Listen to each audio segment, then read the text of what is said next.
Jadi kalau Anda sholat kok masih sering salah, dan saya yakin semua orang juga gitu, kalau nggak nabi, nggak wali itu ada ya kesalahan-kesalahan yang tidak fatal-fatal banget, karena ada kebaikan yang Anda lakukan, yaitu ketika Anda dipanggil, Anda istijabah, Anda mengiyakan dengan menghadap.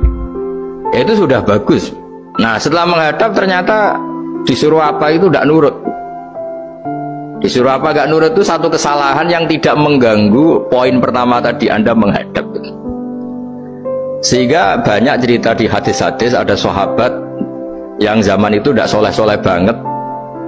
Zaman itu ketika Nabi, saya ini mau sholat ya Rasulullah, tapi jangan diminta berhenti dari begini-begini. Beliau menyebutkan sekian kemungkaran sahabat tadi. Nabi komentarnya itu sayan hahumayakul. Nanti kalau sering sholat lama-lama ya enggak begitu itu. Nah, ini kelirunya kita sebagai manusia.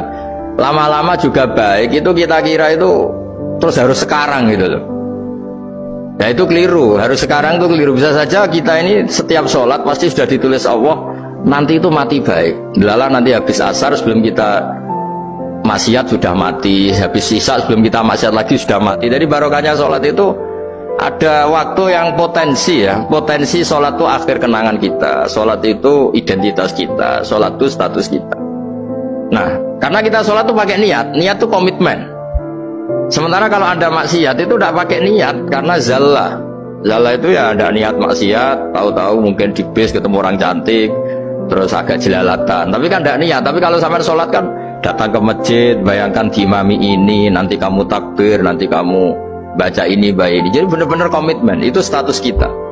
Kata Said Zabidi disebut mautinuhu wa haqiqatuh. Baiknya umat Islam itu kalau taat itu mautinuhu, itu alamat resminya, itu statusnya, kata Said Zabidi. Tapi kalau dia maksiat itu zallah, zallah itu kepleset.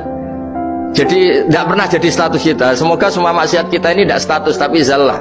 Jadi ketika taat itu status hakikat kita, maka falubudiyah ya haqiqatuh wa mautinuhu wa dzatuh. Ini kata Said Abdul Az-Zabidi pengarang Idkhal. Orang Islam itu orang yang ketika ibadah itu identitasnya betul, ketika ibadah itu Allahu Akbar, dia berharap rahmatnya Allah gini-gini. Nah, ketika salah dia zallah. Dia ngantor ya ada niat korupsi, dia ingin membenahi negara ini, dia nyai juga agak ingin macam-macam gitu.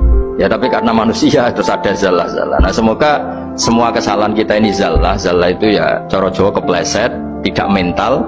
Dan semua kebaikan kita ini mental, yaitu kebaikan yang jadi tempat kita, identitas kita, haqiqatuh wa mautinuhu wa dzatuh. Tapi jangan pernah berpikir kalau apa artinya sholat kalau kita masih melakukan kemungkaran, itu salah besar.